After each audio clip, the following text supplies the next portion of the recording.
Now with Palmer looking out for Game Week 3 and many popular assets blanking in Game Week 2, I've asked my FPL experts for their top transfer recommendations heading into this game week, and in today's video we're going to give my honest feedback on their picks.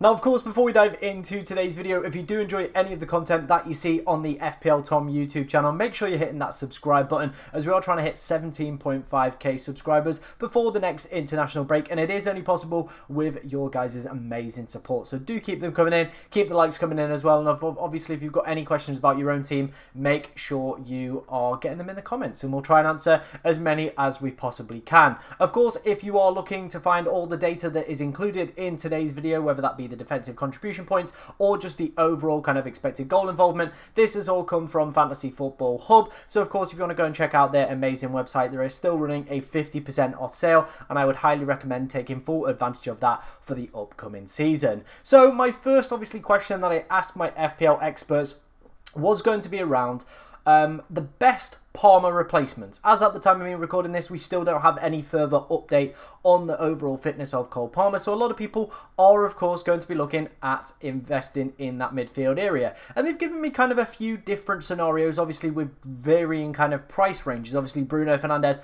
at the top of that price range, and then all at the bottom is Elliot Anderson, because some people of course might be looking to distribute funds elsewhere within their side and obviously get out Cole Palmer within that midfield. So let's first off start with Mohamed Kudus. I really like the fixtures that Spurs have got coming up. I also think Kudus and Johnson are both fantastic options who've seen pretty decent minutes in the opening few game weeks. So I like both of these guys as potential options heading into the upcoming game weeks. I think arguably their most difficult fixture is actually going to come in game week 3 against Bournemouth, who I've been very impressed by in the opening kind of 2 game weeks of the season. So I do think that is probably going to be their most difficult test. But once you get past that, there are some absolutely insane fixtures coming up for Spurs. We've seen how good they've been under Thomas Frank. We are seeing a very much a rejuvenated Spurs side as well. The fixtures are there. The manager, the confidence, the goals, the clean sheets, everything seems to be flowing in the right direction at the moment, and that seems like a team that I want to invest in. And I think Mohamed Kudus at 6.5 could be a nice option to, of course, drop down to from, of course, Cole Palmer. Next up is going to be Elliot Anderson, who's been super unfortunate not to have actually hit DEFCON in any of the opening games so far. He's managed to hit 11 on that metric. Obviously, you need 12 for midfielders to score, so he's hit 11 twice, which is absolutely ridiculous. He could have had an additional 4 points to his score, and I feel like a lot more people probably would have been maybe keeping a closer eye on him. Now, we did see, of course, the introduction of Douglas Luiz at the weekend. He was on the bench for the game for Nottingham Forest. Does he start to infiltrate Anderson's minutes? I think longer term, yes. I think for maybe the next few weeks, while we're probably maybe still got that wild card in the back pocket, Anderson could still be a pretty decent player to, of course, invest in. The game week 3, 5 and 6 fixtures are their real highlights over the next few. Of course, West Ham, who have looked very shaky at the back. Burnley and Sunderland in 5 and 6 as well. And if he is going to be able to hit that defensive contribution number eventually, then I think he could just be a very tidy asset. And of course, if you are looking to redistribute the funds, obviously bring in some forwards, maybe look to spend a little bit more money in the back, maybe Haaland is the option with you, then I think Elliot Anderson could just be one of those players that if you do require him, could be somebody that just ticks along very nicely. So I think that's not a bad pick from the FPL experts. The next one, is going to be Anton Semenyo. I really like this pick. I think the guy looks absolutely class, and don't think, for a second that I've accidentally done a typo here and his XGI is 2.03 or it's meant to be like 0.23. It's not.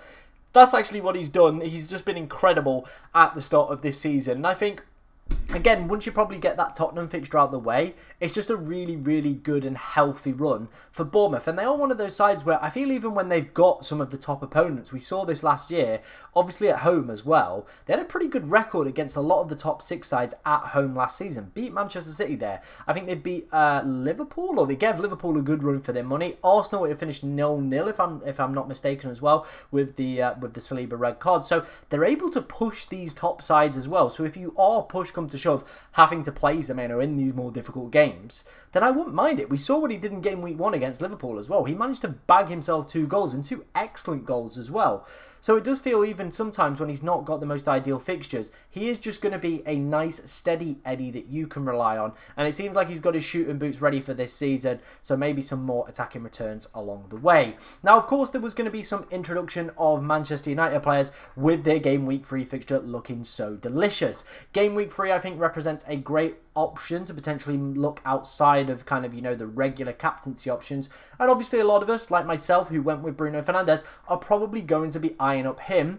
Or, of course, if you haven't got any Manchester United players, maybe a Matheus Cunha, who has looked bright in the opening 2 games. Probably a little bit just on the unfortunate side that he hasn't managed to pick up any attacking returns. But I think both of these guys could honestly be good pickups for game week 3. Longer term, I do worry about them, and obviously their opening performances haven't been ideal. I still think Bruno Fernandes is just going to be a great asset. Like, he's the only player on this list that managed to pick up DEFCON so far. If he puts that penalty in, he's probably coming away with an 8. If bonus skews the right way, maybe a double-digit haul from Bruno Fernandes, and we could be having a very, very different conversation right now.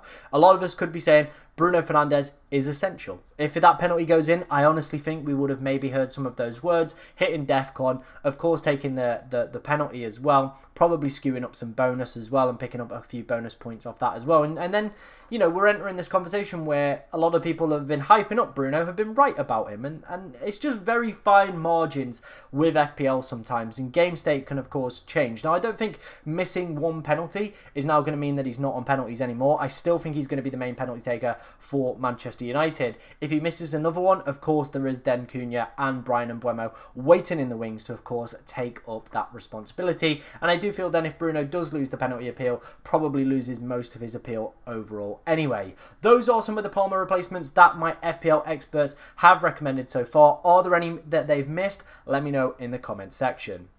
Now, another question that I did pose to my FPL experts were, who are the best Ollie Watkins replacements? Because I know a lot of people are of course going to be in the market kind of scouting around whether or not is the right time to of course hop off Ollie Watkins. I've spoke about it in a few videos already. I am currently an Ollie Watkins owner as well, so if you want to hear my opinion, go and check out some of the other kind of videos that I've spoke about him. But of course we are going to discuss some potential options that you could maybe look at elsewhere if of course you didn't want to, you know, stick with Watkins and you think Villa are done and dusted. One of my favourite options is of course Richarlison. We've spoke about him in both of the who to buy videos already early doors this season, and look at those fixtures, man. I spoke about it with Kudus, but man, Wolves, Leeds, West Ham, Brighton, like I said, I think game week 3 is Spurs' most difficult fixture. Once you get past that point, they are some cracking fixtures, and they are going to score some serious goals across that period. So I definitely think, you know, Spurs assets are the ones that a lot of us need to be, of course,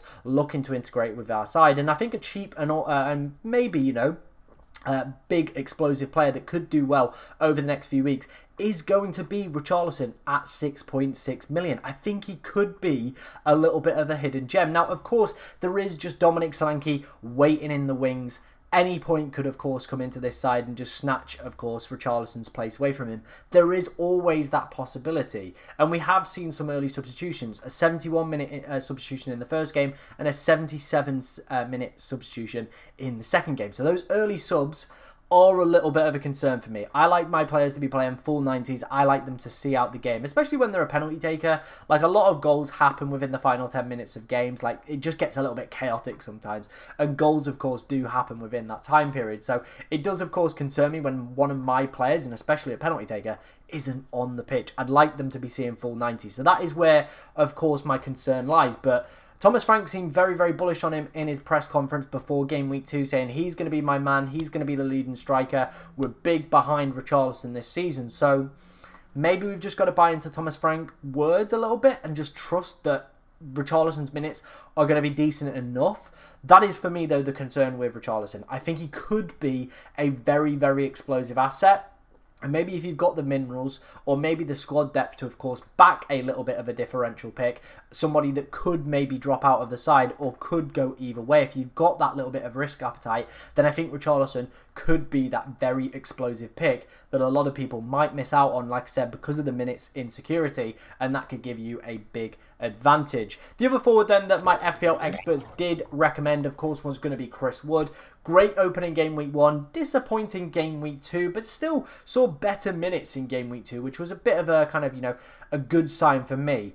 It is, of course, going to be those short-term fixtures there that Chris Wood is going to be ideal, I think, over those periods, and could be one of those players that does just go off a little bit. I think once you probably get to game week 7, he is going to be a player you probably want to offload out of your side, and that is, of course, when Europe is going to be starting to fully flow. There's going to be midweek games, there's going to be Carabao Cup games also coming into fact for Nottingham Forest as well. So maybe as a short-term pick, if you are maybe thinking about wildcarding in like game week 7 or game week 8, for example, he could be a decent short-term option. West Ham at home looks like a great fixture given their poor start to the season. Then Burnley and Sunderland in game week 5 and game week 6 for a penalty taker who is seeing decent minutes, who is playing for a side that do look quite good going forward again this season.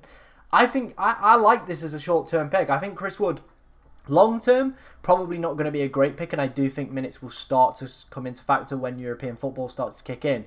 But in terms of the short-term, I think he could be a great little short-term pick. Like I said, if you've got a wild card on the horizon in the next few weeks, I really think targeting West Ham, Burnley and Sunderland as a run of 3 fixtures there, my oh my, you could come away with some big hauls from Chris Wood here. And like I said, if you've got that wild card in your back pocket, of course, to get yourself out of that position come game week 7 when the fixtures do start to get a little bit more difficult, I think honestly he could be a stellar pickup in my opinion. Those were my FPL experts top picks for game week 3. Of course, let me know what you think of them down in the comment section. If there's any players that you think they missed, or of course any issues with your squads, get them in the comments as we'll try to answer as many as we possibly can. But thank you for watching today, ladies and gentlemen, and good luck in game week 3.